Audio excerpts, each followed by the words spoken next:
Ćao svima, dobrodošli u novi kratak video u kojem ćemo vam pokazati kako da postavite video kao lice sata na Huawei Watch 3 Pro satu. Ako nas pratite, onda znate da je Huawei nedavno lansirao novu seriju Watch 3 pametnih satova koje pokreće Harmony OS. Osim mnogobrojnih funkcija i opcija, Harmony OS nam omogućava da umesto klasičnog lica sata, odnosno watch face-a, postavimo i video. Huawei Watch GT2 Pro je doneo tu mogućnost da se postavi fotografija, međutim, kod Watch 3 Pro serije satova idemo korak dalje, pa možemo da postavimo video. Ovo je jedini pametni sat koji može da postavi video kao lice sata. To ne može ni Samsung pametni satovi, a ni Apple. Apple može GIF umesto videa. Pa hajdemo da vam pokažemo šta treba da uradite.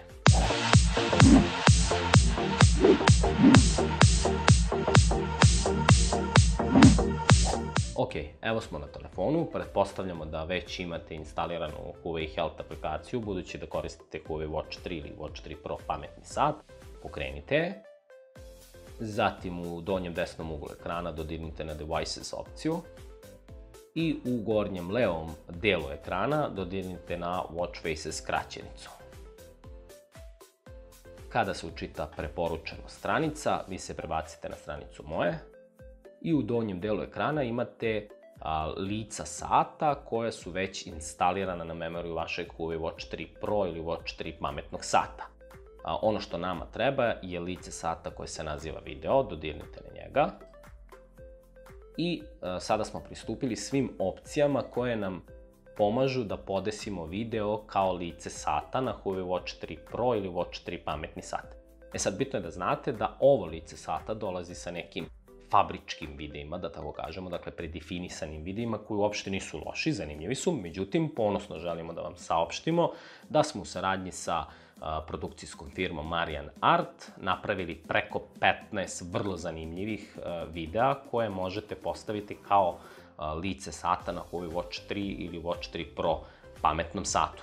Ti videi su sa pažnjom napravljeni baš da se koriste sa Watch 3 Watch 3 Pro satom, tako da smatramo da će vam biti vrlo zanimljivi. U opisu ovog videa imate link ka tim videima gde možete potpuno besplatno da ih preuzmete. Jednom kada rešite da postavite video, treba da dodirnete na ovaj ovde, prilagodi ekrančić, odnosno kružić, i zatim na Select video opciju. Ako preuzmete sve te naše videe, oni će vam se prikazati ovako, vi prosto izaberite onaj koji vam se najviše dopada, recimo ovaj ovde. I bitno je da znate da taj video treba da traje minimum 5 do 10 sekundi. Ovaj traje 8, tako da će raditi bez problema. Sačekajte da se video obradi i zatim dodirnite na sačuvaj taster.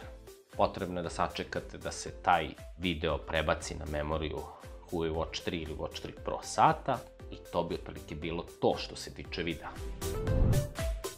Ostalo je samo da podesimo kako će izgledati font, dakle kako će izgledati prikaz informacija na ekranu pametnog sata, dakle kako će izgledati prikaz vremena, datuma i widgeta. Dakle, imate mogućnost da birate između nekoliko tih fontova, to je prikaza, i možete naravno podesiti da li će se te informacije prikazivati u gornjem delu ekrana ili u donjem. Osim toga što možete odabrati prikaz načinjenih koraka, možete podesiti i neke druge widgete, to jest koliko je recimo procenata baterije ostalo, koliko ste kalorija potrošili, koliko ste puta u toku dana ustali i tome slično. Tako da, vrlo zanimljivo lice sata koje možete sami da prilagodite, što je najbitnije. To bi otprilike bilo to što se tiče ovog dela na telefonu. Hajdemo da pogledamo kako to lice sata izgleda na samom Huawei Watch 3 Pro satu. Ok, evo kako izgleda video kada se postavi kao lice sata na Huawei Watch 3 Pro pametnom satu. Nama delo je prilično zanimljivo, pogotovo kada se malo više poigrate i postavite video koji vama najviše odgovara. Nadam se da vam se ovaj video dopao, ako jeste, dajte jedan like, ne zaboravite da ga podelite sa prijateljima na društvenim mrežama i vidimo se u nekom sledećem. Pozdrav!